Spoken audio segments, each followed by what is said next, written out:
Welcome to Cheater Confessions. Let's get started with today's story. It started on a Sunday. I was in the living room, fixing the legs on a wobbly bookshelf we'd been ignoring for months. Stacey walked in with her phone in hand, a smirk playing on her face like she was holding onto a joke only she got. She dropped onto the couch, scrolled something on her phone, and said, almost offhand, "Hey babe, Mark's coming into town next week. I told him he could crash in the guest room for a bit." I looked up, screwdriver still in my hand. "Mark who?" She glanced at me like I'd asked something stupid. "Mark Dawson, from college." I knew who she meant. Tall guy. The one she dated for a year and kept in touch with just as friends. I remember her showing me a picture of him once when we first moved in together. I kept my voice flat. "Didn't realize he was visiting."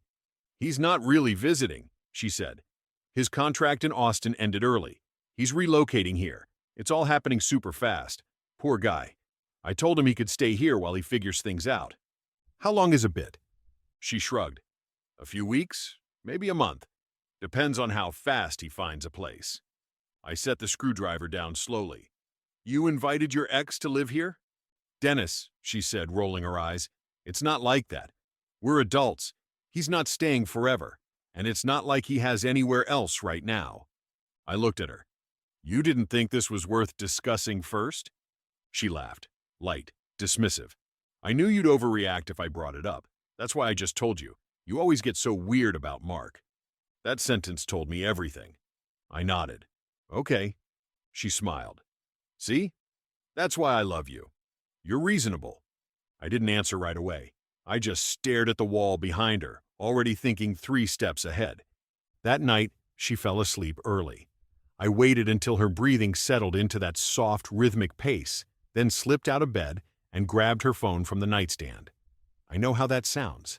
But trust me, if she'd been in my shoes, she'd have done the same. It didn't take long.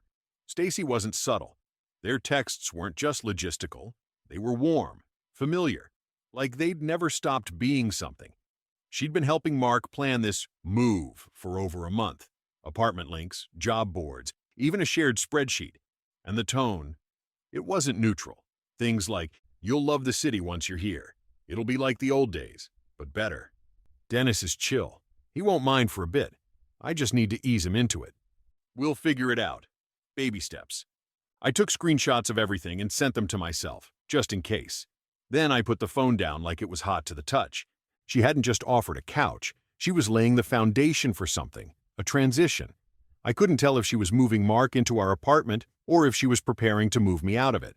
Either way, she'd crossed a line and buried it under sweet tones and soft jokes. I didn't sleep that night. Not out of heartbreak, out of calculation. In the morning, I made her coffee like usual. She kissed my cheek, humming as she scrolled through her phone. I told her I might need the guest room cleared by the weekend. I was thinking of setting up some shelves in there. She said, "Oh, no worries. Mark won't need much space." I smiled. "Right. Just a few weeks, huh?" She nodded, not even looking up. Mark arrived on a Thursday afternoon. I got the text from Stacey while I was still at work. "Mark's here. Just giving him the quick tour. Don't be weird, okay? LOL." I stared at that message longer than I should have. When I walked in a few hours later, Mark was already on our couch, shoes off, beer in hand. He stood up when I entered, offered a handshake like we were meeting at a job interview. "Dennis, right? Man, thanks for letting me crash here. I owe you." I shook his hand. "We'll see." He laughed, not sure if I was joking. I wasn't. Stacey breezed in from the kitchen, holding a bowl of chips. "You guys met. Great. I told you Dennis wouldn't make it weird." Mark gave her a look. That old chemistry showing through, even if they weren't touching. It was in the pauses, the eye contact. Dinner was casual that night. Stacey made spaghetti and opened a bottle of wine. They traded stories about college classes, parties, and dumb professors. I mostly listened, nodding when necessary. When Mark excused himself to take a call, Stacey leaned over and whispered, "See? It's not a big deal." I just said, "Not yet." Later that night, after she went to bed, I stayed up, checked the door locks, grabbed all the important papers from the kitchen drawer, passports, insurance, property documents, moved them into the locked filing cabinet in my office, changed the lock on that too. I logged into our joint accounts, took screenshots, noticed a recent transaction from Stacey to Mark. For the flight. The next morning, Mark was shirtless in the kitchen, making eggs like he lived there. Stacey came out in pajamas, bumping his shoulder with hers, laughing at something he said. I didn't say anything. I just grabbed my coffee, stepped back into the office, and started making a list. By Saturday, I'd had enough. I waited until Mark left to meet someone downtown. Stacey was curled up on the couch, scrolling her phone with her feet under a blanket that used to be mine. I stood in front of her, arms crossed. "We need to talk." She looked up, half annoyed. "What now?" "I'm not comfortable with Mark staying here. This isn't working." She snorted. "Seriously, Dennis? He's been here 3 days. He's barely even around." "That's not the point. You didn't ask me. You made a decision and expected me to roll with it." Her face hardened. "It's my home too." "I didn't say it wasn't. But when someone moves in, especially someone you used to sleep with, that's not something you spring on me." She stood up fast. "You're being paranoid. You always do this with Mark. You read into everything like some jealous control freak." I didn't raise my voice. "Then why did you lie about why he's here? About the job? About the move?" She froze for half a beat. "I didn't lie." I tilted my head. "You said he just needed a place temporarily. You left out that you were helping him move here for good, that you were part of the plan." Her jaw clenched. "So you went through my phone. I went through my life and found someone else living in it." She stepped forward. "You're not kicking him out." "I'm not asking." Silence stretched between us, thick and ugly. Then she hissed. "You're a control freak, Dennis. You act all calm and logical, but really, you just want everything your way." I let it sit. Then I said, "You've made your choice, Stacey. I'm making mine." I walked past her, down the hall, into the bedroom, started pulling suitcases from the closet. She followed me, eyes wide now. "What are you doing?" "Packing," I said. "Not my things. Yours." "You can't be serious." I didn't answer. I just opened the first drawer and started. By afternoon, 3 suitcases were packed, zipped, and standing by the front door. I'd filled them with the obvious stuff: her clothes, shoes, makeup bags, framed pictures of her friends.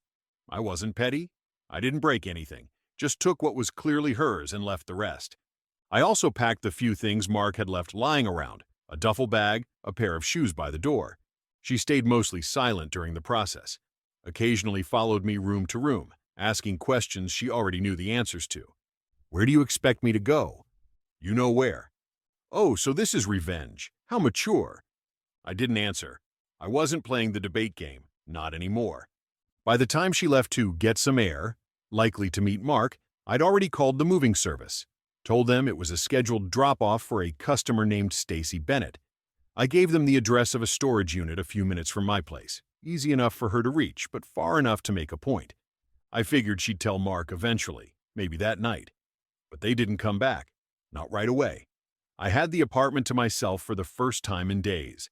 Quiet, clean. The next day, I called a locksmith. Same-day appointment, double lock replacement. While I waited, I gathered all shared documents and passwords, changed the utilities to single-user access, and canceled her phone from the shared plan. I stood there for a second in the quiet apartment. Clean. Not cruel, just finished. My phone started buzzing around 7:15. I didn't pick up. The final box, her mail and the keys to the car I'd paid off, went into the building's package room with her name on it. The next sound I heard was her trying to open the front door. It didn't work. She pounded the door like she was trying to break through drywall. No knocking, just fists. "Dennis, open the damn door," she shouted. "You can't do this. This is illegal."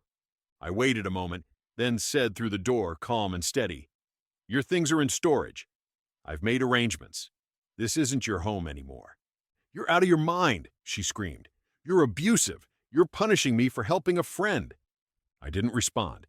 There was some shuffling, a muffled voice. Mark had finally caught up. "Stacey, come on. Let's go."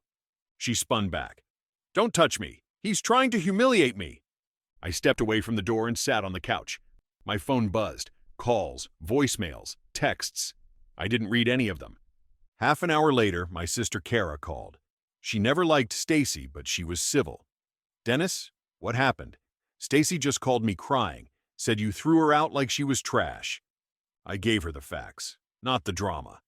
She moved her ex into our home without asking. I asked him to leave. She refused, so I handled it. Kara was quiet for a second. Then, did you change the locks? Yep. One by one, people started reaching out. Friends, her coworkers, some neutral, some angry. A guy named Evan from her office sent me a long-winded DM about mature conflict resolution. I blocked him. Angela, our mutual friend, and probably the only one with a functioning radar, and texted me. She told me her version. Something wasn't adding up. Now it makes sense. Angela and I met for coffee the next day. I showed her the messages, the texts with Mark, the baby steps stuff, the flight money. She nodded the whole time. She was planning this, Angela said. You just moved faster. Stacey's tone shifted the next day. She wanted her passport, her favorite hairdryer, her black leather bag. The list got longer each time. I responded once. Send a list through someone else. I'll check. Do not show up. By Friday, Mark texted me directly. Hey man, let me know when I can pick up a few more things. No drama. I gave him one time slot. 15 minutes. That was the deal. He agreed. Mark showed up alone the next afternoon. No Stacey. No raised voice. I met him in the lobby with a medium-sized box, labeled, sealed, and itemized. It had her charger, the bag, a few scattered notebooks, and a bundle of mail. I made sure it didn't include a single thing that wasn't hers. He nodded once, mumbled, thanks, and turned to leave. Just before the elevator doors closed, I said, She told you it was temporary? That you were just staying with us for a bit? He didn't turn around, just said, I didn't think it'd get this messy. You didn't think, I repeated. That's the problem. That was the last I saw of him. A week passed, then two. The flood of messages slowed to a drip. Passive-aggressive social media posts, a few mutual friends still unsure whose side to take. Angela stayed firm. She told Amanda, another friend of Stacey's, what really happened. Amanda's response, that's insane. She never said any of that. The final thing I received was an email, forwarded through Mark. 5 paragraphs, rambling, no apology, mostly about how I'd ruined her stability, how our relationship deserved more compassion, and how the emotional fallout should be addressed with reparative effort.